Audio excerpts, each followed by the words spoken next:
आज मैं बादाम से बनने वाली एक बहुत ही मज़ेदार सी और टेस्टी सी स्नैक्स की रेसिपी लेकर आई हूँ फ्रेंड्स। अक्सर ये स्नैक्स हम मार्केट से लेकर आते हैं क्योंकि ये स्नैक्स बच्चे और बड़ों सभी को बहुत ही पसंद आता है। ये बहुत ही चटपटा, कुरकुरा और टेस्टी लगता है, इसलिए अक्सर हम सभी के घरों में ये चीज़ें रहती हैं, लेकिन वो मार्केट वाली रहती हैं।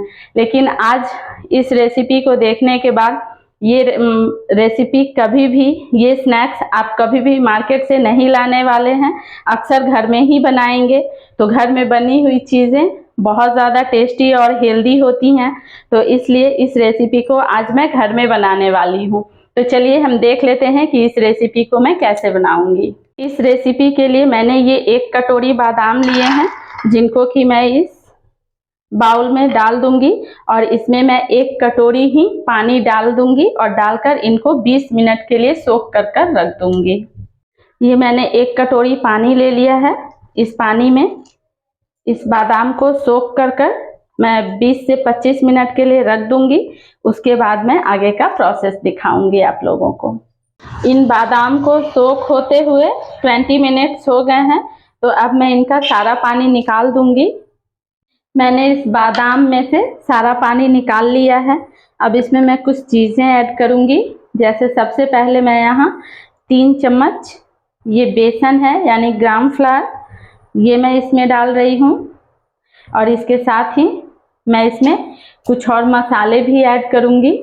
सबसे पहले मैं यहाँ आधी चम्मच हल्दी ऐड करूँगी, साथ ही आधी चम्मच मिर्ची पाउडर, इसके साथ ही आधी चम्मच धनिया पाउडर। ये टोटली ऑप्शनल है, आप डालना चाहें तो डाल सकते हैं, वरना आप स्किप भी कर सकते हैं। साथ ही आधी चम्मच से भी कम मैंने यहाँ काली मिर्ची का पाउडर डाला है। इसके साथ ही आधा चम्मच से भी कम 2 से 2 चुटकी मैंने यहाँ सेंधा नमक डाला है। साथ ही मैं यहाँ पे 2 चुटकी काला नमक भी मैंने इसमें डाला है। साथ ही मैं इसमें आधी चम्मच सादा नमक भी डालूंगी, नॉर्मल वाला नमक जो हम लोग खाते हैं वो। और उसके साथ ही मैं यहाँ आधा चम्मच इसमें चाट मसाला डालूंगी। चाट मसाला आप कोई सा भी डाल सकते हैं। मैं यहाँ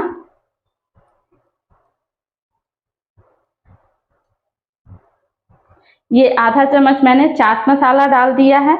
अब इन सारी चीज़ों को डालकर मैं इस तरह से अच्छे से इसको मिक्स कर दूंगी। इसका हमें कोई घोल नहीं बनाना है, बस हमें इसको अच्छी तरह से मिक्स करना है ताकि बादाम के ऊपर एक अच्छी सी कोटिंग हो जाए इन चीज़ों की। आप देख सकते हैं मैंने इन पीनट्स को बहुत अच्छे से मिक्स कर लिया है। मैं इनको इसमें मैंने कोई भी एक्स्ट्रा चीज़ें नहीं डाली हैं। जो चीज़ें मैंने आपको दिखाई हैं मैंने बस वही चीज़ें डाली है। बहुत बेसिक से मसाले हैं जो हमारे किचन में हर वक्त होते ही हैं, तो उन्हीं चीज़ों से मैं ये आज का रेसिपी बना रही हूँ, आज का स्नैक्स जो बहुत ही मज़ेदार सा बनकर तैयार होगा। तो इस तरह से मैंने मिक्स कर दिया है। साथ ही मैं इस तरह से अच्छी तरह से इसको इस तरह से कोट कर थोड़ी देर के लिए मैं इसको इसी तरह से छोड़ दूंगी, ताकि अभी हमने जो इसमें नमक डाला है उसमें से थोड़ी सी नमी निकलेगी, तो फिर ये सारी चीज़ें बहुत अच्छे से सेट हो जाएंगी। फिर हम आगे का प्रोसेस करेंगे। आप देख सकते हैं ये सारे मसाले बहुत अच्छे से इन पीनट्स के ऊपर से कोट हो गए हैं। तो चलिए अब हम इनको फ्राई करते हैं। इनको फ्राई करने के लिए मैंने यहाँ गैस पे एक कढ़ाई चढ़ा दी है, उस पर ऑयल भी डाल दिया है मैंने। अब मैं इस तरह से थोड़े थोड़े पीनट्स लूँगी और इस तरह से कढ़ाई में डालती जाऊँगी, जिससे कि ये अच्छी तरह से फ्राई हो जाए। गैस की फ्लेम को मीडियम रखूँगी, बिल्कुल लो भी नहीं करना है हमें और बहुत हाई भी नहीं रखना है, बस इस तरह से। और इनको इस तरह से मैं उलट पलट कर इस तरह से गोल्डन ब्राउन होने तक अच्छी तरह से मैं इनको फ्राई कर लूँगी। ये पीनट्स अब अच्छी तरह से फ्राई हो गए हैं, तो इनको अब मैं निकाल लूँगी। इस तरह से ये फ्राई हो गए हैं, मैं इस तरह से सारे पीनट्स को निकाल लूँगी। मैंने ये सारे स्नैक्स को अच्छी तरह से फ्राई कर निकाल लिया है। आप इसकी आवाज़ सुन सकते हैं, ये कितने करारे बने हैं, कितने टेस्टी बने हैं। अब इनमें मैं कुछ चीज़ें ऐड करूँगी, जैसे कि थोड़ा सा चाट मसाला, इसके साथ ही बिल्कुल थोड़ी सी लाल मिर्ची पाउडर, इसके साथ ही आधी चम्मच में काश्मीरी लाल मिर्च डालूँगी, ये कलर के लिए है।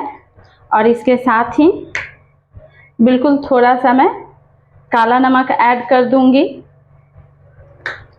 और इन सारी चीज़ों को मैं एक बार मिक्स कर दूंगी। आप आवाज़ सुन पा रहे होंगे इसका।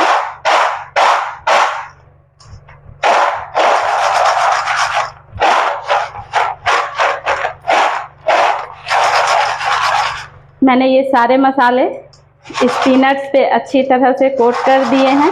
अब मैं इनको सर्व कर आप लोगों को दिखाती हूँ। हमारे ये बहुत ही मज़ेदार से और टेस्टी से करारे से मसाला पीनट्स बनकर तैयार हो गए हैं फ्रेंड्स। इस रेसिपी को आप लोग भी एक बार अपने किचन में ज़रूर ट्राई कीजिएगा। ये रेसिपी आप बहुत दिनों तक इसको स्टोर कर रख सकते हैं। ये एक्चुअली स्नैक्स हैं। आप इसको किसी भी एयर टाइट कंटेनर में भरकर आप 1 से 2 महीने तक स्टोर कर भी रख सकते हैं। और जब जी चाहे तब आप इस करारे से स्नैक्स को इंजॉय कर सकते हैं। जो लोग चैनल पे नए हैं वो लोग चैनल को सब्सक्राइब कर लीजिएगा, पास पड़े बेल आइकन को ज़रूर प्रेस कर लीजिएगा फ्रेंड्स, ताकि आगे आने वाली सारी वीडियोज़ की नोटिफिकेशन आप लोगों के पास जाए। एक छोटा सा लाइक, एक छोटा सा कमेंट जरूर कीजिएगा। मेरी वीडियोस को ज़्यादा से ज़्यादा लोगों तक शेयर कीजिएगा और इस बार इस रेसिपी को ज़रूर ट्राई कीजिएगा। मैं आप लोगों से मिलूँगी इसी तरह की नई और यूनिक रेसिपीज़ के साथ। तब तक के लिए take care and bye bye.